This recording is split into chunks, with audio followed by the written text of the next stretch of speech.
Arrest versus समन versus notice, ये तीनों में डिफरेंस जानेंगे कि क्या डिफरेंस है। अरेस्ट क्या होती है, समन क्या होती है, नोटिस जानते हैं। आप जनरली जानते हैं कि अरेस्ट तो बहुत ईजी तरह से जानते हैं कि जब कभी किसी आदमी को अरेस्ट कर लिया जाता है, एक्यूज्ड पर्सन को अरेस्ट कर लिया जाता है तो और पुलिस उसको क्या करती है, लेकर थाने चली जाती है या कोर्ट में पेश करती है, तो आप जानते ही समझ जाते हैं कि अरेस्ट क्या होती है। लेकिन जब डिफरेंस आप जानेंगे अरेस्ट, समन और नोटिस, ये तीनों कौन करता है, क्या प्रक्रिया है, तो बहुत ईजी होगा और भी समझने में। यदि मैं बात करूँ अरेस्ट की तो वो सेक्शन 41 CRPC जो कि अब रिप्लेस कर दिया गया है, वो है सेक्शन 35 BNSS की।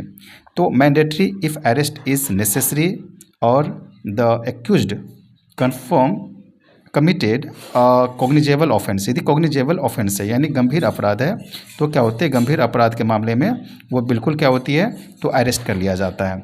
और यदि नॉन कॉग्निजेबल है जो कि माइनर ऑफेंस है तो उसमें अरेस्ट नहीं करता। अब इसका पर्पस क्या है, जब पर्पस की बात करते हैं तो कस्टडी इसीलिए किया जाता है ताकि मेंटेन लॉ एंड ऑर्डर बना रहे, ताकि जो ऑफेंस किया है वह कभी दूसरा कोई ऑफेंस ना करे और उसके ऊपर जो है कार्रवाई हो सके। अब नेक्स्ट यदि मैं बात करूँ used in case non cooperation और एब्सकॉन्डिंग, कभी कभी ऐसा भी होता है कि जब कभी भी जो है कोई केस में कोऑपरेट नहीं करता है और एब्सकॉन्डिंग हो जाता है। एब्सकॉन्डिंग मतलब यदि या तो एब्सकॉन्डर बन जाता है, फरार हो जाता है, तभी क्या होता है, अरेस्ट किया जाता है। अब मैं बात करता हूँ समन की बात करता हूँ। यदि मैं समन की बात करूँ तो समन जो है CRPC की 61 सेक्शन और BNS की बात करूँ तो BNS में 64 सेक्शन के अंतर्गत आता है। उसमें क्या होता है, कोर्ट क्या करती है, समन जारी करती है। अब समन किसको जारी करती है, डायरेक्ट एक्यूज्ड को करती है। किस लिए करती है, ताकि वह कोर्ट में अपीयर हो जाए, राइट, आपने ये भी जान लिया। फिर फॉर नॉन सीरियस ऑफेंसेस, यह जनरली जब किया जाता है जब कोई नॉन सीरियस ऑफेंस रहता है तब यह किया जाता है, राइट, आपने ये भी जान लिया।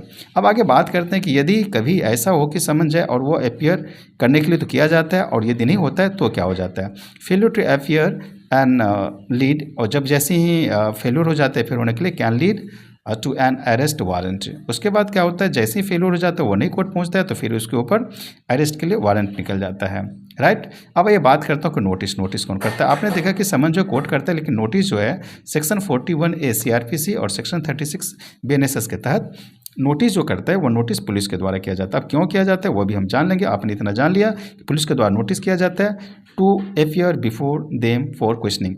इसका मतलब ये हुआ कि पुलिस इसीलिए नोटिस करती है, थाने इसीलिए नोटिस करती है ताकि उनसे जो पूछताछ करना हो किसी भी घटना के संबंध में तो वो उसका साथ दे, वो उनको बताए, उनको हेल्प करे।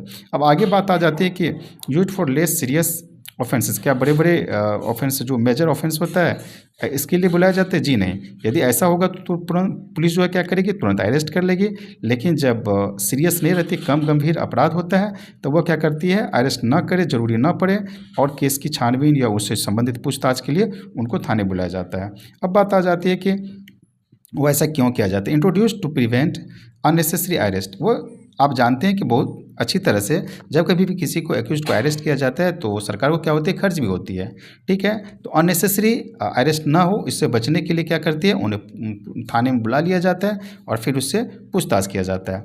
अब है कंप्लायंस बार्स अरेस्ट, कहीं कहीं ऐसा होता है कि जब ज़रूरत पड़ती है तो अरेस्ट किया जाता है, लेकिन जब देखते हैं कि ज़रूरत ना पड़े तो उनको जो है कहीं ना कहीं अरेस्ट को रोकने के लिए ही नोटिस पर काम चला जाता है, ताकि वह सही तहकीकात भी हो सके, पूछताछ भी हो सके, और जो गंभीर अपराध नहीं है उसमें पूछताछ करके आगे फॉरवर्ड सभी जानकारी किया जा सके। ये जो लास्ट में आपने देखा यहाँ पर जो लिखा हुआ है, arrest is the last resort note the first step. Arrest जो है, उपाय जो है सबसे अंतिम उपाय होती है, लेकिन यह पहला स्टेप नहीं है। Thank you so much.